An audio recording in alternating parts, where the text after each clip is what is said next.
Welcome back to the Wheelers Podcast. We are back. Yes, indeed. Happy Friday. My great, beautiful, wonderful peoples. Happy Friday. How you guys doing?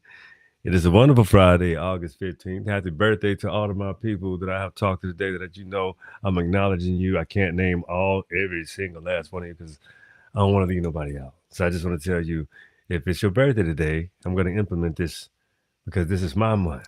Yeah, Leo season. Happy birthday to my peoples, my loved ones, the people that I get down with you. You know what I'm saying? Happy birthday to you. I love you. Have a great day. Have a beautiful day. And make sure you listen to the Willis Podcast and check it out. For real though. Yeah. Shit, yeah. Okay. Today's show, we're going with the Friday recap of the week. A lot of live shit has happened this week. I mean, I've had a hell of a work week myself, but I stayed loyal to you. I've been here right with you. Let me get my banner, man. Hold on, I'm sorry. Yo. Sometimes I like it there, sometimes I don't. This is one of them nights I want it there. Hell yeah. For sure. We got to keep it live and funky tonight for sure. So recap.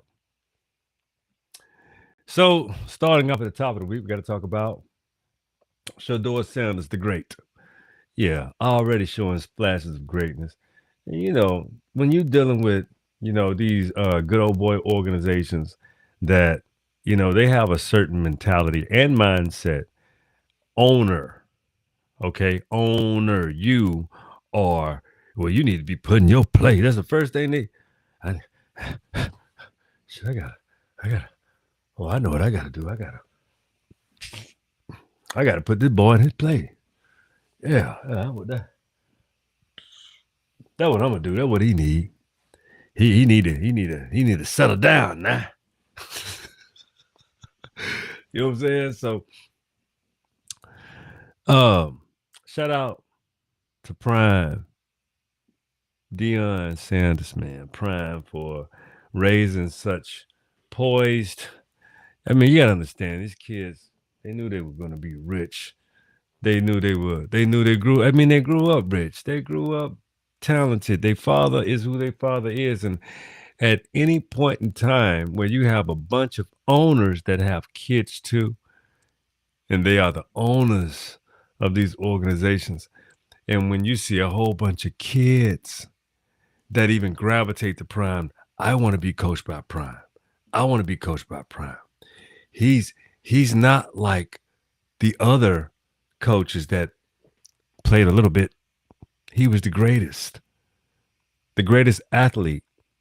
Next to Bo Jackson, is Deion Sanders that ever played both sports. It's like he's prime athlete, primordial being. That's what he really displayed, primordial being. So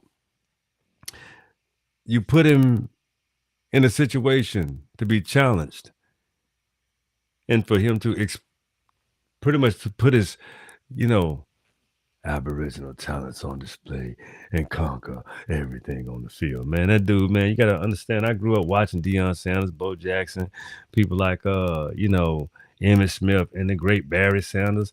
Those are my heroes. So, when I look at, Jamal, Monster Mash, he reminded me of that. He was one of my favorites. You know what I'm saying? I see why he threw the cleats up.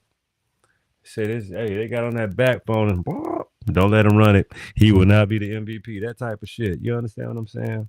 So when you look at Shador Sanders and his passing in the pockets, understanding and reading plays and making it look easy, little young fella even be like, I get in Brady mode, and he just go to, you know what I'm saying? Like he's special. He got some shit with him. You know what I'm saying? So it's like, you seen this. You seen, like, give him a line. Give him some professional players. Look how sharp, cat-like his reflexes, knowing his position, knowing how to get through his spots, knowing how to throw the ball, knowing how to gain ground, knowing how to push his team and move him. He's done it as a college player.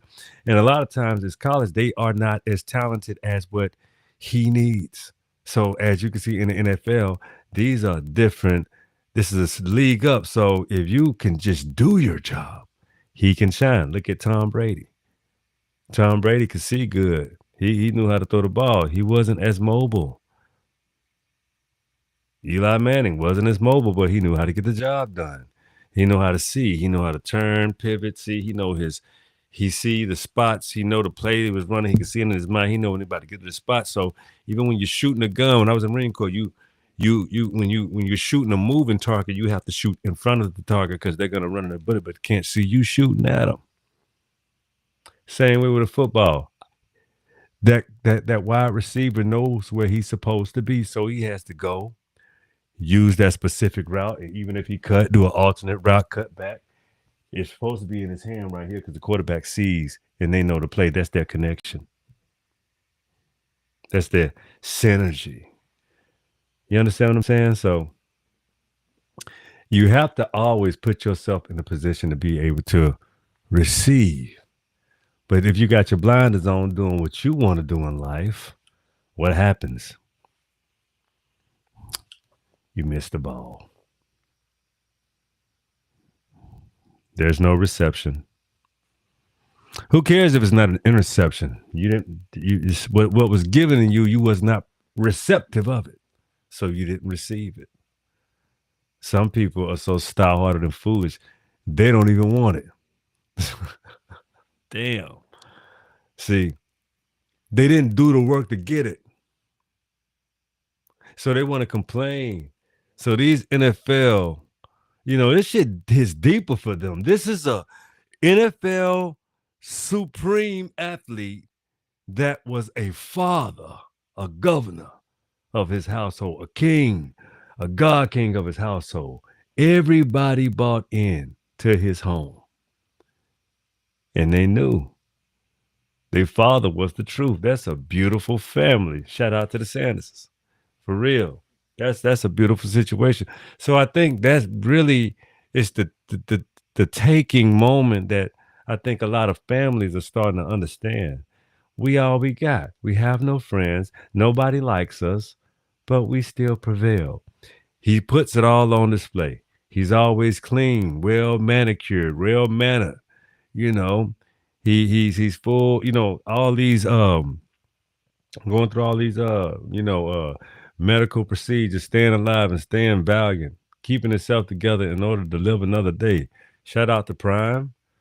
Good on you, my man. You are a champion. Always have been, Florida. Shout out to Florida. Shout out to my home state, my homeland, Florida. Love all of the Southeast.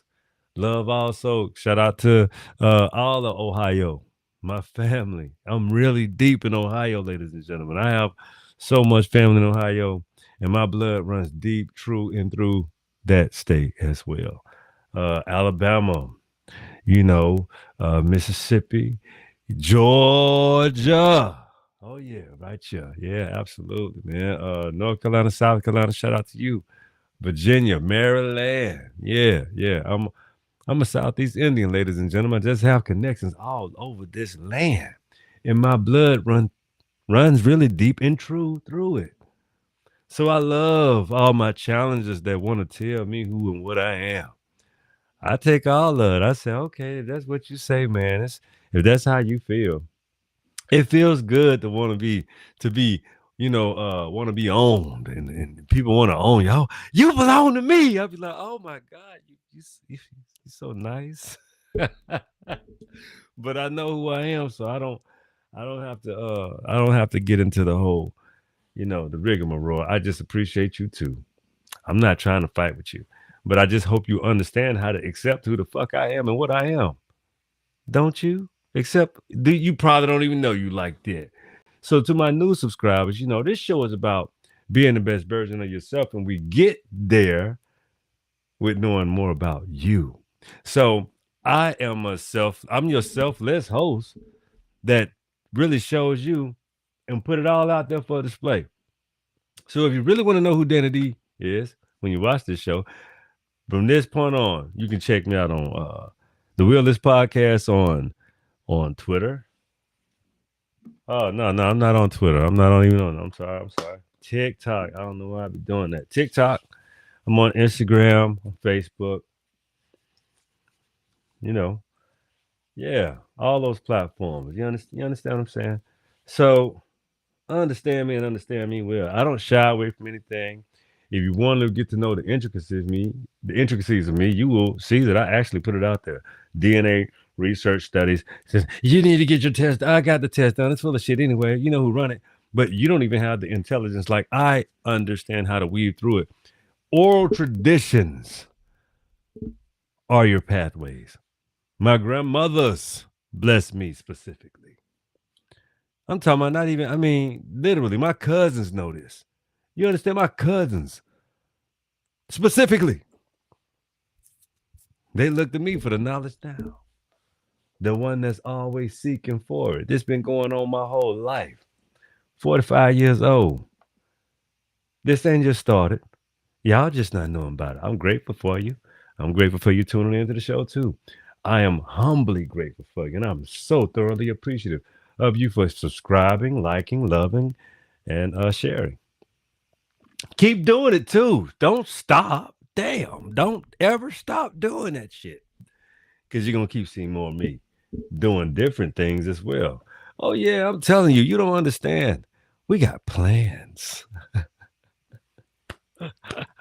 We have a great deal of plans for you, ladies and gentlemen. I promise you. Yes, indeed.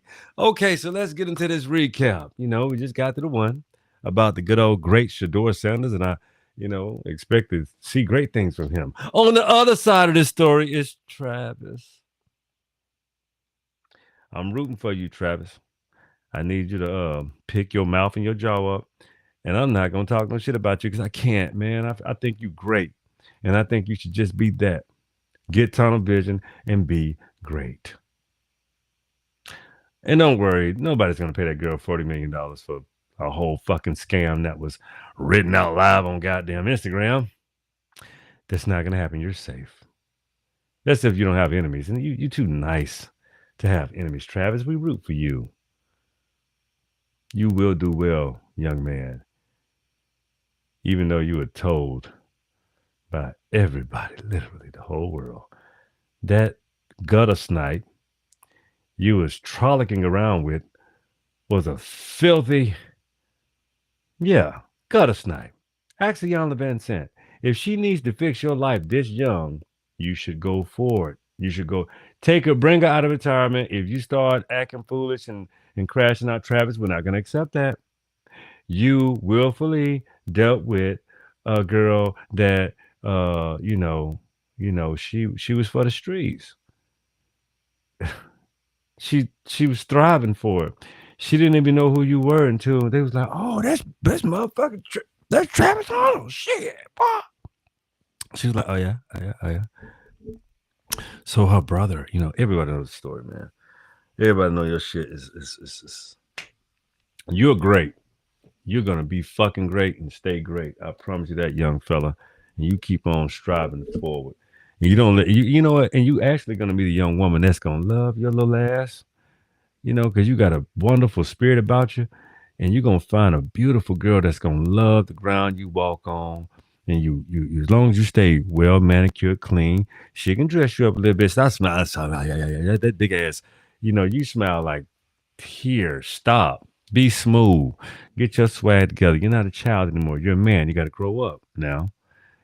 I'm not gonna pick on you. I'm just telling you what's obvious. You're gullible.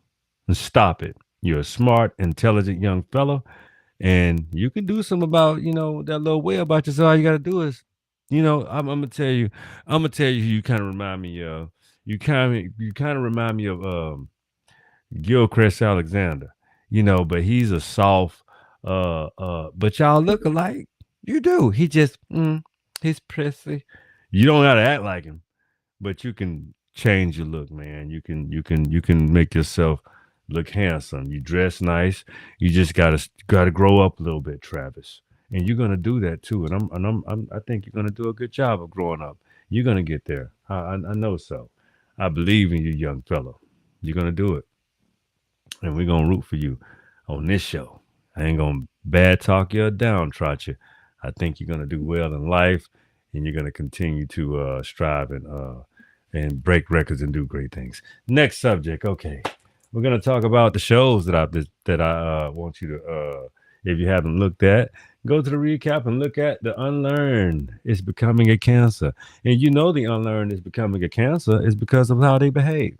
You have a bunch of beings out here that are confused. They don't know what they want to be and how they want to be it. We understand that we are living in tumultuous times, but parents, take a real recap on your life and how you raised this little young child of yours. Why are they so confused? Did you have an idea what you was doing? Did you use any discernment raising these younger children? A lot of these kids are raising their damn self, to be quite honest with you. They watching the Wheelers podcast for sure. There's gonna be more that's gonna watch it. And I'm not talking about, I'm talking about 21 and above. I'm talking about, 18, you guys, you can watch it too. But that means you need to get your life in order, and get yourself to a place where you can independently take care of yourself in these tough, tumultuous times. And how you do that is you surround yourself with people that are about moral ethics and about standing on business that's going to make them that's going to get them somewhere good. So let me explain something to you. What I'm going with is, ain't nobody never said you can invent anything. Now is the time.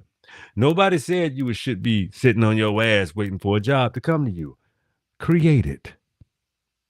There's nothing wrong with a job, young folks.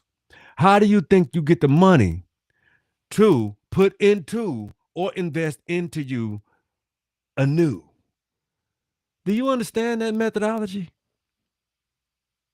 Let me explain to you then. Skill sets are important simply because of two reasons. If you market yourself properly and if you put yourself in the proper situations, you're going to be able to plant your feet and get some fundamentals going in real time. So when you get those fundamentals going in real time, you're going to look back and it's going to be a couple of years. Your apprenticeship will be over and you will go into a generalistic situation, meaning not a foreman, but you'll go into a engineering type role, 2 to 4 years. Engineering type role, you love what you do. You get passionate about it. You understand what the next level does. You understand what your periphery is. What does the next man do in that situation?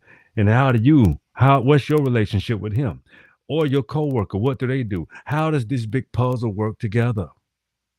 You understand?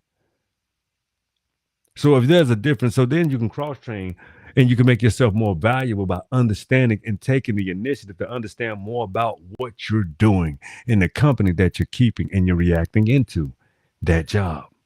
See, when you're focused and you have a vision, that's how you think no matter what job you have. Because it's a job in order for you to understand what? Business, operation, infrastructure, and how things operate. You can even understand this from working at Chick-fil-A, Cane's, Burger King, McDonald's, because if you have shipments, they on a schedule. You understand? If you have a schedule, you understand how to do one thing: run this organization. That's operations. Understanding operations is so vital in today's society, is because you got people like you that know how to get out and do the job and excel in these positions. Then when you're making the money, you can do something else like invest in something that you want to do for you. But use every tool as a tool of making money and wealth for yourself. That's the American way for real. It's grind time over here. Most immigrants that come over here, you can't, whatever. Whatever you come over here and do, we've done it 1,000 times over. We're indigenous here, remember? And if you really knew the history of the truth of how this thing works, you would really understand where you learned your shit from too. But you don't know much. It's not your fault. It's the overlay culture, the dominant society.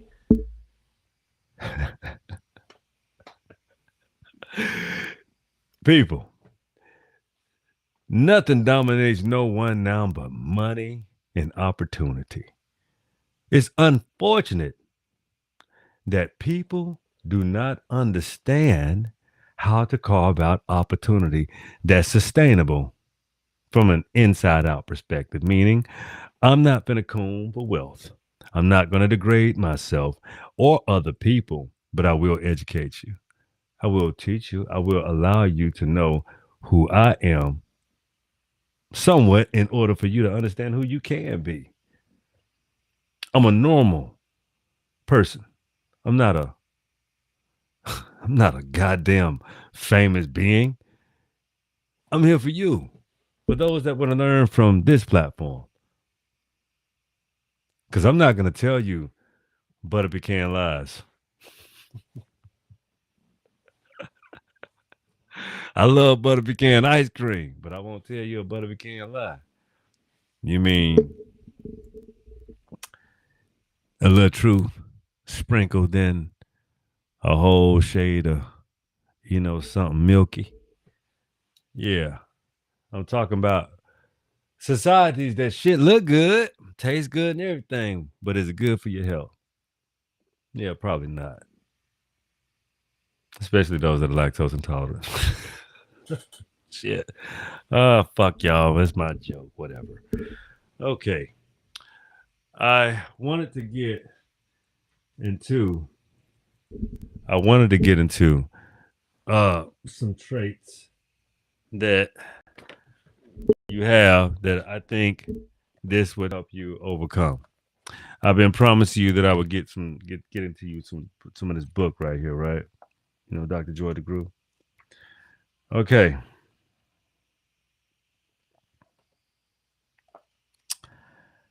All right. Here we go. Chapter 1. I don't even notice race. Racism is one of the most boneful and persistent evils and a major barrier to peace. It practices and perpetuates two outrageous, a violation of the dignity of a human being to the countenance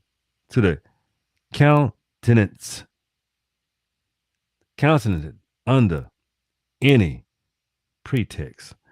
Racism retards the unfoldment of the boundless potentialities of its victims, corrupts its perpetuatory, and blights human progress.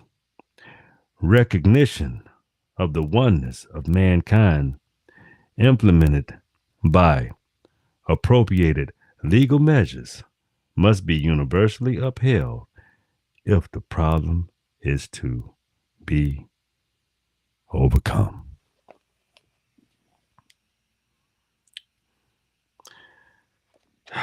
The Baal Universal House of Justice, 1985. So I'm going to read you some other isms out of here. But I really want to give you notice of something real quick here. What happened in South Africa? Because everybody knows America's story like that. So let me get into a little what happened in South Africa, if you don't mind me. Okay. I arrived in South Africa in 1994 on the heels of an inauguration of President Nelson Mandela. As an African American sharing the same black skin of those impacted by apartheid, set off prepared to face opposition and shunning by disgruntlingly white South Africans. My preparation resembled how one might respond after a run-in, perhaps a little flare-up, a few harsh words with a coworker on a Friday afternoon.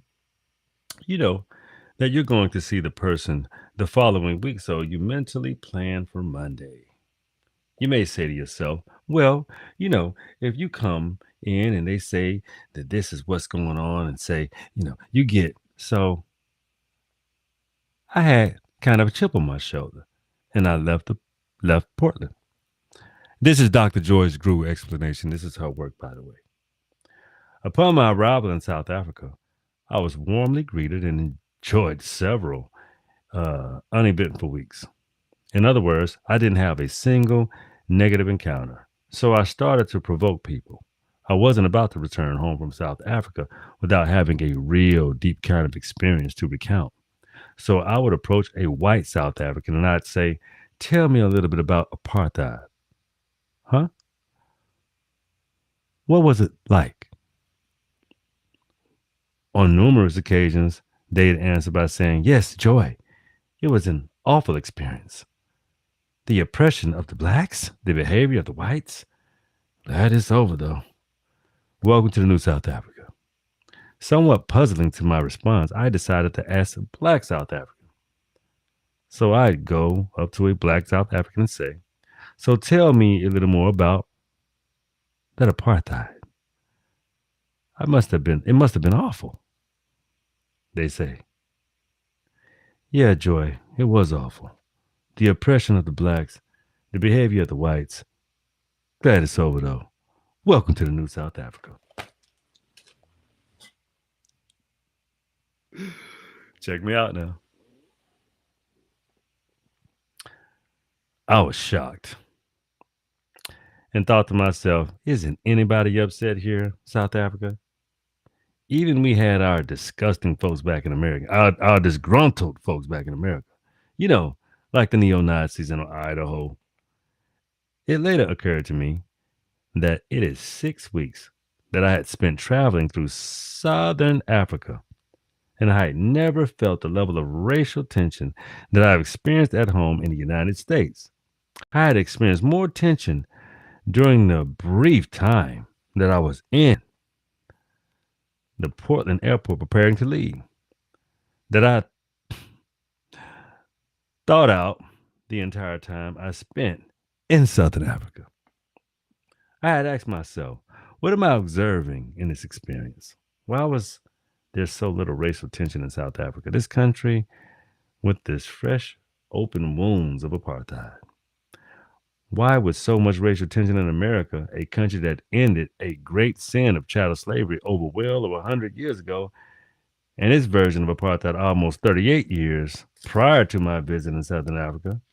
Perhaps Southern Africa experienced so little tension compared to America's because officially apartheid had such a short lifespan, about 45 years.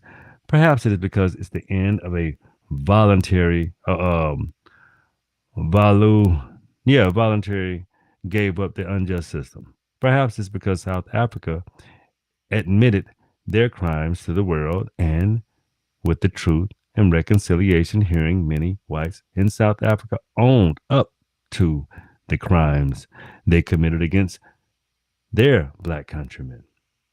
Whatever their reasons, it is clear America has chosen a very different approach. I believe the ever present racial tension in America is just one of the manifestations of our most serious illnesses, racism. Racism has run like poison through the blood of American society since Europeans first landed on our shores. And since the beginning, America and Americans have invested much in denying it. America's America and Americans deny all their blatant racism and the attendant atrocities committing throughout the nation's history has become pathological. Such denial has allowed this illness to fester for almost 400 years. It was it is what keeps the country sick with this issue of race. At the root of its sickness, it is the unchallenged belief that there are physical differences between people that account for the intellectual attributes and abilities of those people. Since before the time Aristotle, people had been using the ideal of racial differently to justify the subjugation and enslavement of those different and less powerful than themselves. Such brutality and oppression in the name of racial superiority have occurred so many times over so many years that we can no longer recognize an acknowledgement and simply beauty in the diversity of a human family.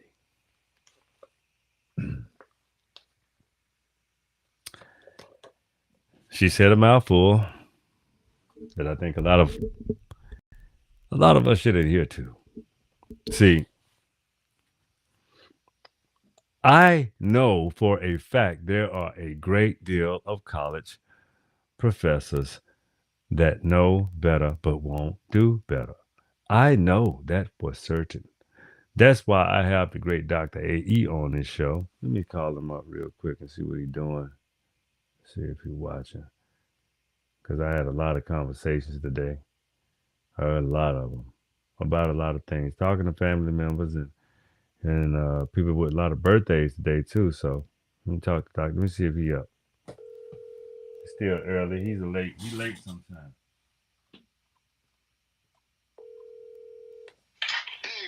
Yo, What's up, bro? we on the show. You want to get an invite? Yeah,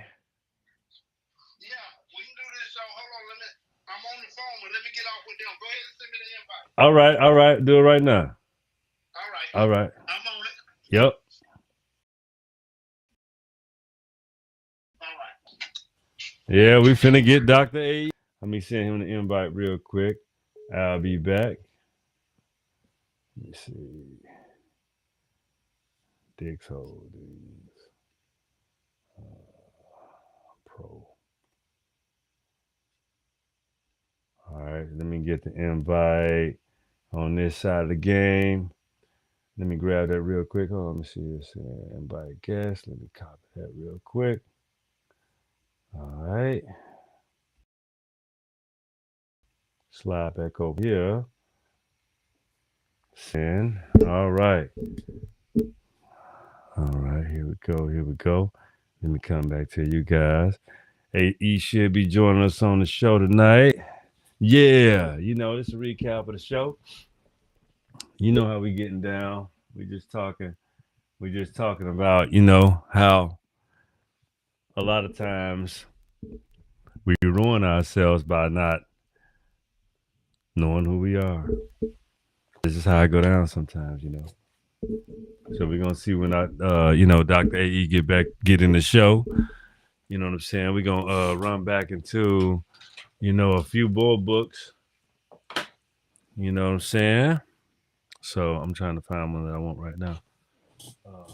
Yeah, this one right here. Yeah, we're gonna go back to Dr. Cloud Anderson, a Black History reader. A Black History reader. 101 questions you never thought to ask, Dr. Cloud Anderson. We'll pick a few questions. Question 29. Blacks didn't lynch whites, so why did whites routinely lynch blacks? Oh man, let's get into this one. Let me see if he ain't here yet. All right. We got time to give a little story real quick. My examination of historical records does not show a single instance of blacks lynching whites or members of any group. Lynching is a form of terrorism used to frighten, punish, and exploit and control blacks. Whites extra legal groups such as the Ku Klux Klan routinely lynched blacks, especially black men. Lynching peaked in 1896 after the Supreme Court, Plessy versus Ferguson, decided against it in 1930s. Following the end of the Great Depression, lynching blacks was a recreational and festival activity for white men, and it is not difficult to understand why. White men lynch blacks primarily because they could. 2, they faced no persecution by law enforcement. And 3, as such an accepted part of the culture that nearly a century after slavery ended, U.S. presidential congressmen refused to enact anti-lynching laws. In February 2015, the Washington Post article, Mark Berman reported that the number of black lynchings by whites had been underreported through the years. According to Berman, 3,956 blacks were killed in terror lynchings in just 12 southern states. In the 19th and 20th century, lynchings in northern big cities were equally as bad, if not worse. Tom Wickman, in the book Tragic Failure, Racial Integration in America, stated thousands of blacks were lynched by whites in the U.S. in the late 19th and 20th century for any reason, no reason at all. race lynchings was conducted in in the northern cities during the aftermath of racial riots. So you understand why these books are so important. And here's question 51: Is America now, or even been, a colorblind society? America is no colorblind society, nor has it ever been. It has always been a color conscious and color specific, even before it existed in a formal as a formal entity. High minded talked about the colorblind as an individual. Merritt maintains that racial status quo and reinforces its historical patterns of racial based exclusions. Dr. Reverend Martin Luther King Jr. mistakenly thought that the Constitution was colorblind when in fact it's the very color specific. The drafters knew that they were co signing blacks to be property equally to field animals. They intentionally denied blacks the fruit of their labor, education, votes, and personal movements. So, when King and the Civil Rights Movement pushed for a colorblind society, it was lofty rhetoric that could not have imagined how those words could have been used against their cause. Conservative social forces captured the concept of colorblind equity and prevented the meaning to take color out of it, take color out of race. These well-meaning but unwise rhetorical phrases gave whites a tool to destroy corrective efforts for blacks. All right, let's get Dr. A.E. He's here. Oh yes, sir. We in the building tonight. Yes, sir. Yes, sir. Doc, you here? Let me see. Let me see where you Hey, at. You good in evening. here? Yeah. Testing 1, 2, 3. Can you hear me? Yeah. Yeah, I got you. I hear you. I can't see you though. Okay, good deal. Good Let deal. me I'm get you. in Hold on. there. Let me change right here. Let me get you. Yeah, we in here now. All Yes, right. sir. All right. All right. So, yeah, I had to go and grab you in here. We talking about this the recap show. You know what I'm saying? This is a Friday recap show. Having of the weeks. We was discussing Shador Sanders' situation about and the prowess of Deion Sanders. We got into a little history about Dr. Claude Anderson and the American Black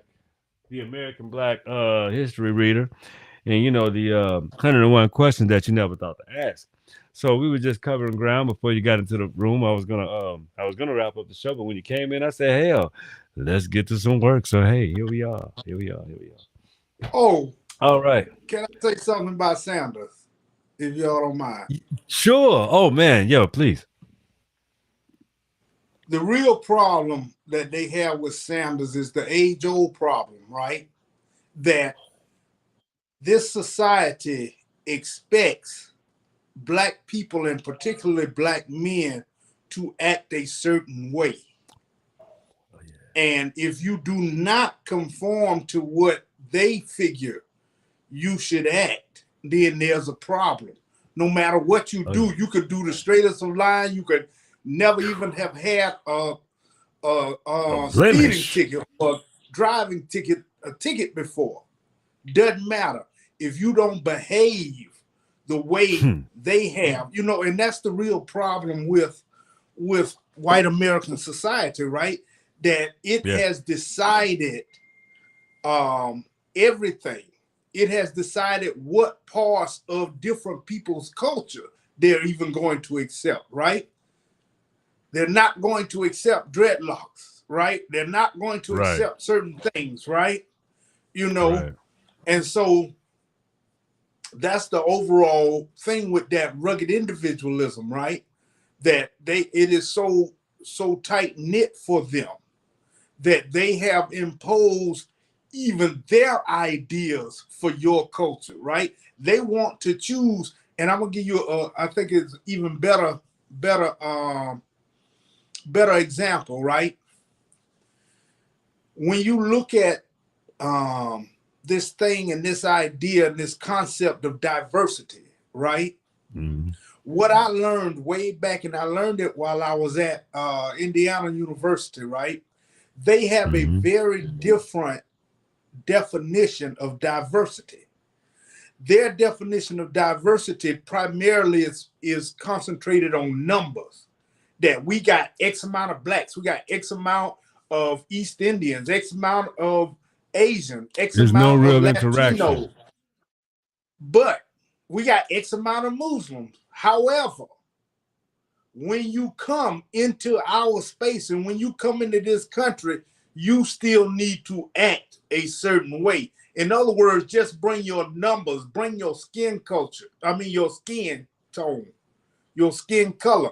Don't bring your culture. We'll decide what parts of your culture is acceptable for American culture. You see what I'm saying? Yeah. And that is Yeah. truly their definition for diversity, that they're Mhm. primarily concerned with the numbers.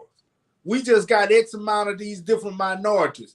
But if those Cool. minorities start infusing their culture, or you start acting outside of what they want for you and your culture, then it's a problem. And that's why Sanders is a problem. Yep.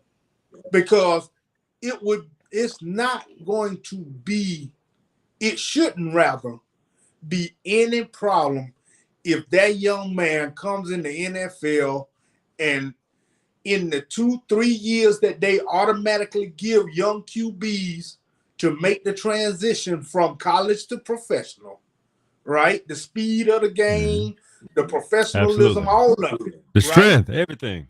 The If he speed, the does, the the if he does, right, agility, that's what I'm saying. everything. The stamina, the strength, the things on the Yeah. field, as well as the professionalism on the business side, right? That's right. Hmm. If he does all of those things correctly in that period of time that's normally considered the adjustment for a QB1 coming out of college, it shouldn't be a problem. But it's still going to be a problem with Sanders because he's not going to behave the way they want him to. The way they want him to. He ain't gonna do it. He's not And he going to should be. not. Oh, he should not. He's not going to be, and I'm not downplaying him. If that's how he wanted to be, that's fine. But he's not going to be the Donovan McNabb. See, they love Donovan McNabb because But McNabb he ain't there. he wasn't going to make any waves, you know. Right. And I'm not, I'm not He's cool. knocking Donovan Donovan cool. McNabb. I'm not saying anything negative about him. What I'm saying is that is the prototype in which they want black QBs Yep. to act, Yep. you know, That's true. and Sanders is That's not true. that. So regardless to Nah. how well he performs, they're still gonna have a problem with him. Oh yeah. But they can't do So anything about it if he start winning. If he start they gonna winning, there's praise him nothing they then. can All do. that shit go away then. We didn't do that. Yep. We love this kid. Oh my God. He is the great you No, they won't say they he love him. They won't say they love Oh him. yeah, They'll they just give will. him his Oh yeah, they accolades. will. The same way they do Lamar. They'll never say they love Lamar Oh, Jackson now. not Lamar. God no. Because they'll never love those, they'll never love that Hell hairstyle. no. They'll never love those gold teeth he ain't got no problem He with. You know what I'm has saying? brains. So Nah. they'll never say that, but they will accept it because he is winning and doing presenting a winning atmosphere for his team, which is of course the Browns. If he That does do breaks. that, and I believe he will. I believe All he right, you will. notice You know? I agree. I agree with you. All I'm saying is, I'll tell you this. All right, we got to get to the next recap. Next recap. Yes, sir. The next recap is the impact of white lies. All right, I'll go first on this one. The impact of white lies is just you dealing with just that. You know what I'm saying? People say things, and I really don't think they understand the impact or the value of words and how words are spelled. Let me explain. When you tell lies, you and people believe what you say, you alter reality physically just from the words you say. So that gives you a great deal of power. But the lie that comes behind and the action that has already taken place, when you alter reality, do you understand that comes with an immense amount of responsibility? And I remember one of the first shows Dr. A.E. and I did. Iceman Inheritance. Yeah, That's a pretty powerful book. If I was close enough, I'd grab mine just to match your energy, brother. But I a I little too far mean, away. I got you though, because you know how we work together when we working together. So I Yes, sir. got you. I'm gonna just we about to do something real quick. All right. Yeah. So, oh man. All right, we're Hold gonna on. I go spotted somewhere, it y'all. though. I Say what? spotted it though. Go Oh ahead. yeah, Say yeah, what you yeah, about yeah, to say. yeah. Yes, sir. All right. Oh, The what I concept did. of race. I'm gonna start this chapter. Human beings do different. Human beings do differ in their physical appearance, but the only reason for studying these differences and cataloging men, their basis of them, is to determine whether such differences have such fundamental biological and evolutionary relevance. It is simply a fact that superficial characteristics like skin color and forms of hair and the shape of noses and those characteristics which have been used most often to differentiate races not only have the apparent evolution significance, but are not even uniquely attributable attributable to any one race. The analogy most understandable to the Western layman would be that the situation of trying to compare car performance on the basis of a paint job, presence of absence in hubcaps, the form of a hood ornament. There are many indeed and real significant differences in the comparable motivations of automobiles, but placed to their under the hood in suspension, transmission, road performance is relevant to a paint job and a chrome.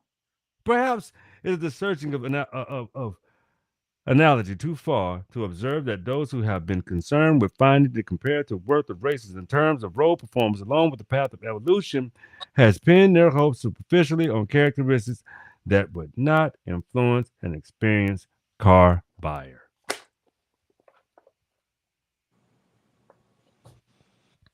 It's stupid.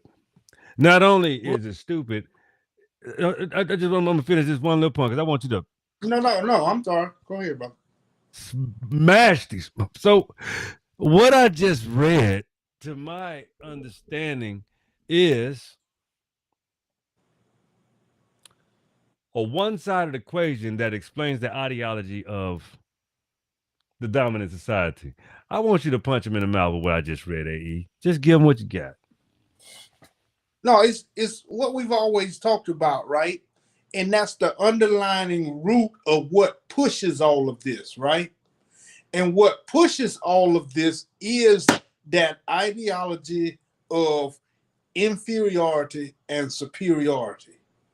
See, that need to be superior, that need to be above someone else, right?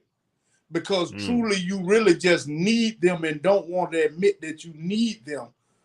And so it then psychologically comes back in a Oh way yeah. that you can is palatable for yourself. And so you Oof. putting these things in this inferiority and superiority categories.